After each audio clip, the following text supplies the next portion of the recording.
here with BeEmotion.AI. They're a new firm and they're going to revolutionize pilot training in the future as we go along. I've got Colin here. Colin's Regional Director with BeEmotion.AI, and we have Krisztian. Krisztian's a partner of the BeEmotion team as well. What we're going to do is give them an opportunity to tell you the interesting aspects of this very cool technology, which is being shown for the first time at any show worldwide. So they're coming out in terms of what they want to offer to the community. Okay, so thank you, Atul. So yeah, just to fill you in a bit there, we're new to this market. We actually, our history is nearly 15 years in emotion analytics, applicable to other technology areas.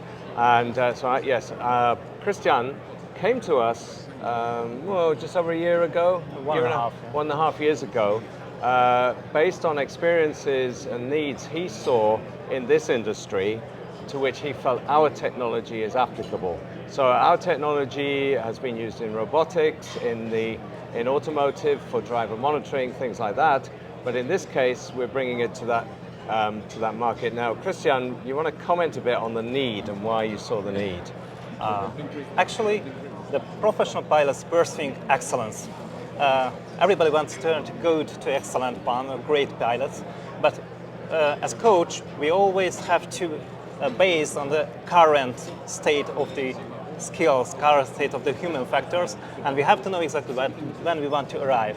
I had a client who struggled with resilience, and I had to observe his emotions, and it was a pretty hard job to analyze and observe 1 hour of session or one part of the session. It took me 10 hours to observe the micro expression, the facial expressions, and it was a pretty tiring work.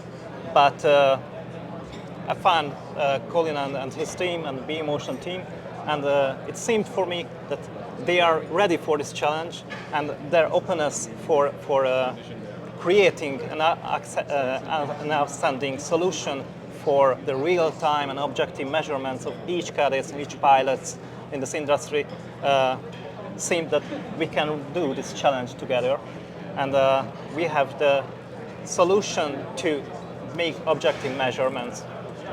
So, taking our technology, our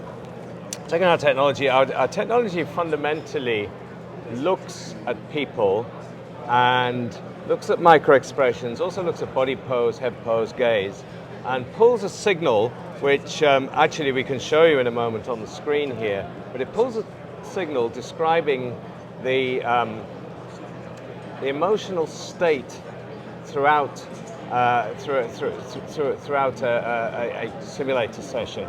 And based on that, on Aeromind, it's a camera located above here, a simple single camera fitted, no intervention in the actual equipment, and it's recording the emotional state as you go through to, for example, an incident being simulated or something like that. And what we're looking for is the startle, for example, when the master warning goes off, and measuring the time from there until recovery. Now that's important, right, Chris? Yeah.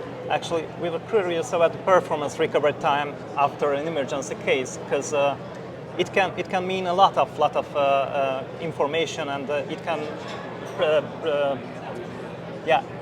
help to make a good decision for the instructors to make a tailored development plan. Yeah. So understanding is everything, I think. So if you look at what's going on in the screen here, we're measuring emotion up here on both the captain and the first officer. We're measuring their activities and creating a signal, which is then taken and analyzed to generate a report. And as we create that report can be shared between the pilot, the cadet, and the instructor, and provide basically an objective measure. So, for the instructor who's been sitting there for an hour in the simulator, it's sitting behind, only getting a view of the back of the head. It's very difficult to give more than a subjective judgment on performance. For the pilot themselves, it's difficult to give more than a subjective judgment. What we really need is a data-driven, objective judgment, which can give you a very clear picture as to what's happened. And with that, you move towards the evidence-based training requirement, of objective data, right? And that's hard to argue with at that point, right? Yeah. I mean, I think. And actually, there's a very, very important point.